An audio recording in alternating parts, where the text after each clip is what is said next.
sur ma chaîne. Aujourd'hui c'est un petit tuto pour réaliser une guirlande en fanion. Alors moi je l'ai réalisé tout en coton avec un petit biais tout simplement.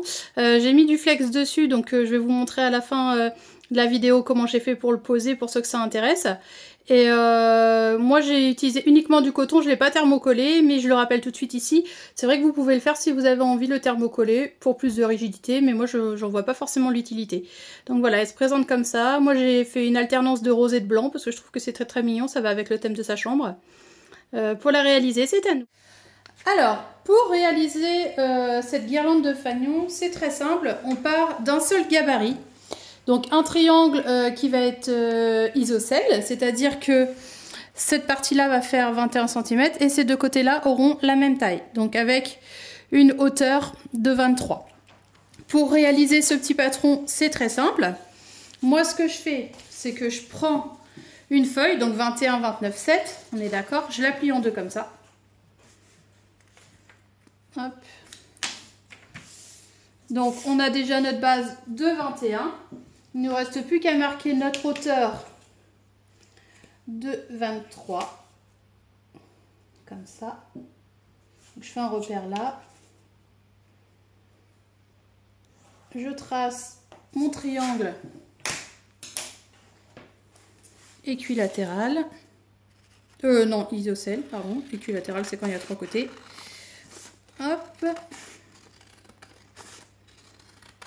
Je découpe.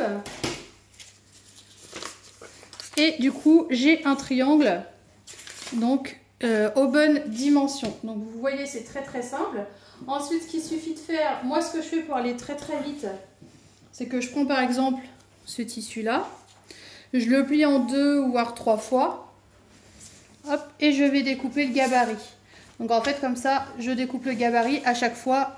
Je les bats en double ou même en 4 fois, hein, parce que du coup, les tissus sont pas forcément très épais, ça passe aussi 4 fois. Je le positionne, donc évidemment ajuster pour avoir pas trop de perte de tissu.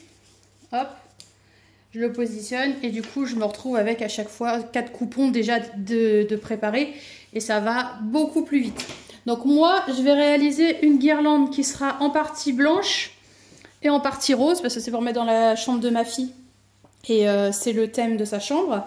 Et à la fin je mettrai donc son prénom avec du flex en doré. Je vous montrerai une petite vidéo rapide à la fin que je mettrai en accéléré pour que vous voyez la pose des lettres. Et puis voilà.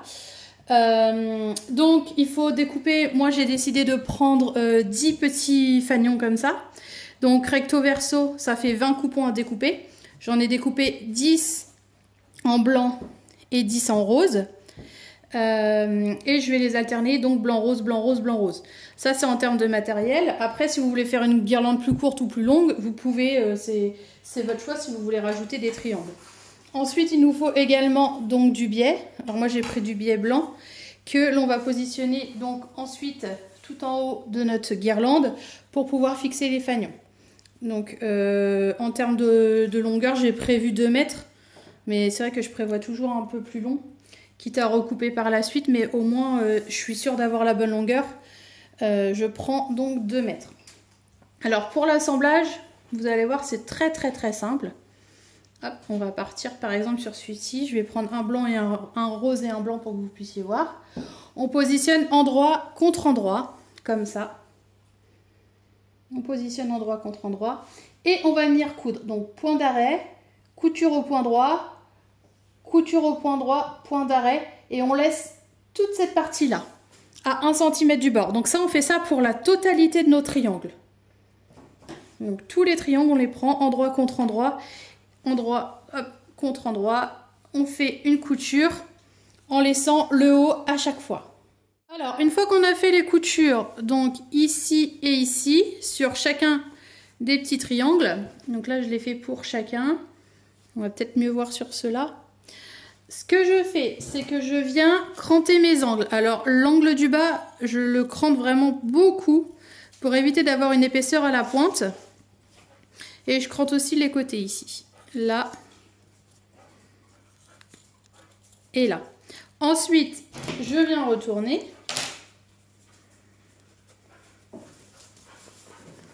Hop. je retourne mon petit triangle. Alors j'ai fait un côté blanc du coup et un côté étoile, comme ça. Je trouve que c'est joli aussi.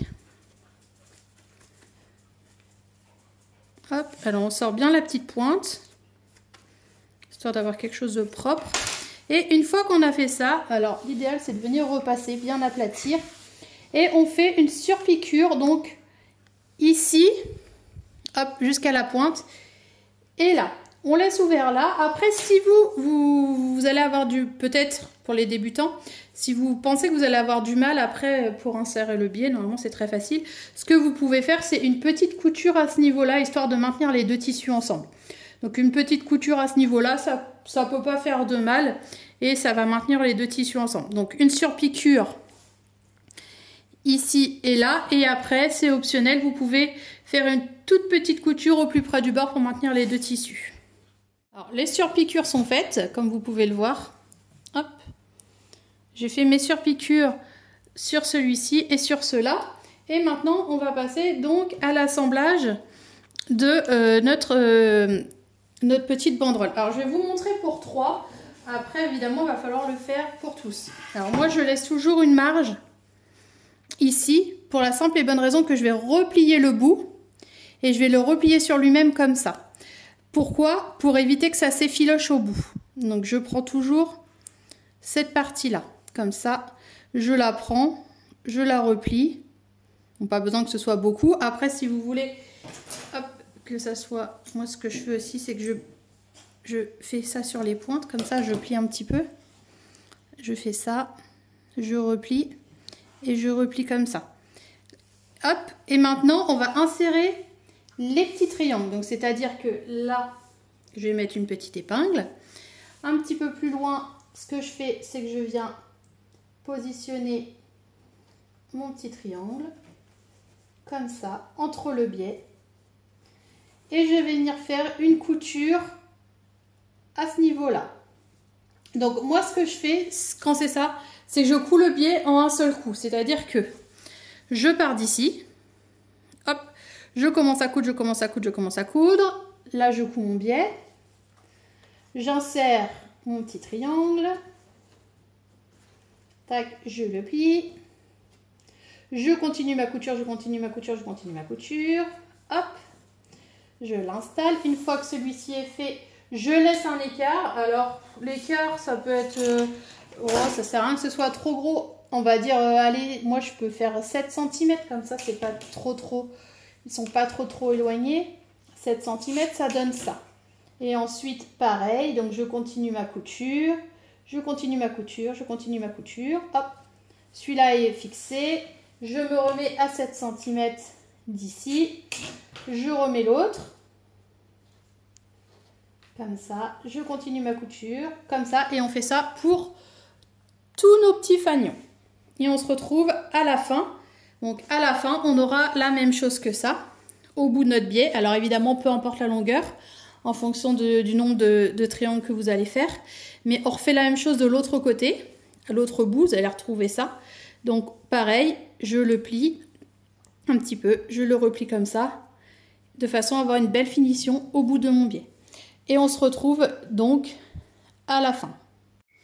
Donc voilà, une fois qu'on a cousu, donc au plus près comme ça, notre biais, donc recto verso. Donc voilà ce qu'on obtient, notre petite guirlande. Donc maintenant je vais faire une petite parenthèse, là le tuto est fini.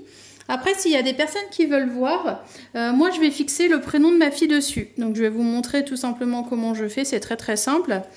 À la machine de découpe, donc je vais découper des lettres et puis je vais venir les fixer à chaud donc sur mes petits fanions. Alors il existe, moi je vais le faire avec du flex. Alors le flex, qu'est-ce que c'est? C'est des rouleaux comme ça. C'est des petits rouleaux comme ça. Alors là il y a des versions brillantes comme ça. Il y a aussi des versions lisses mais avec de la brillance également.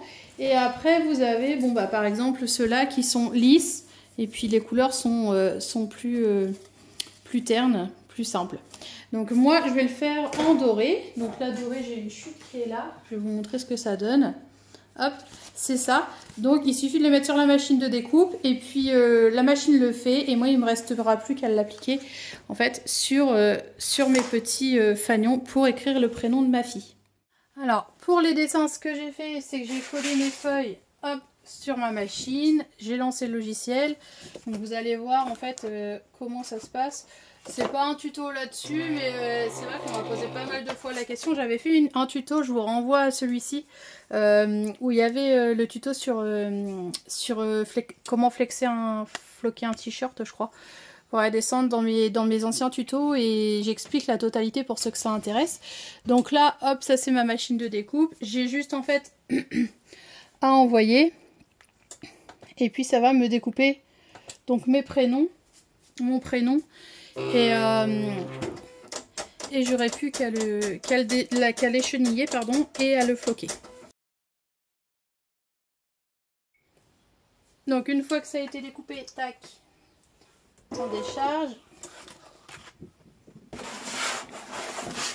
Hop, je vais essayer de le faire face à caméra. Donc par exemple le haut là.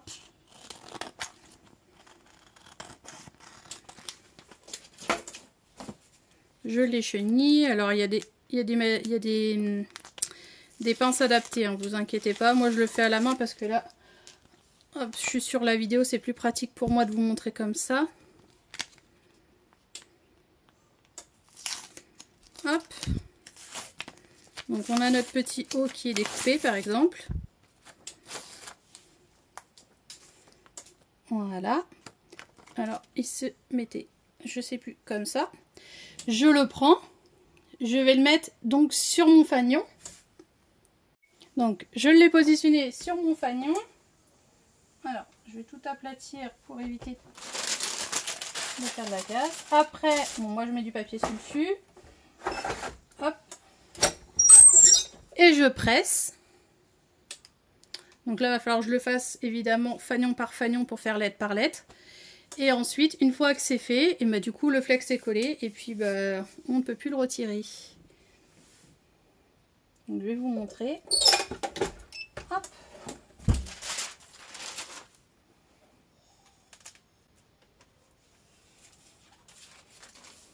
Et voilà. Donc là je vais le faire pour tous les fanions et on se retrouve tout de suite. Et voilà, du coup, bon là je l'ai positionné. Hop. Je l'ai installée et elle est finie. Bon bah j'espère que ce petit tuto vous a plu. Surtout si vous avez bien aimé, n'hésitez pas à mettre des pouces bleus, à laisser des commentaires. Et puis publier vos créations issues des tutos de Cindy la couturière sur le groupe Facebook. Je vous fais plein de gros bisous et je vous dis à très vite. Gros bisous!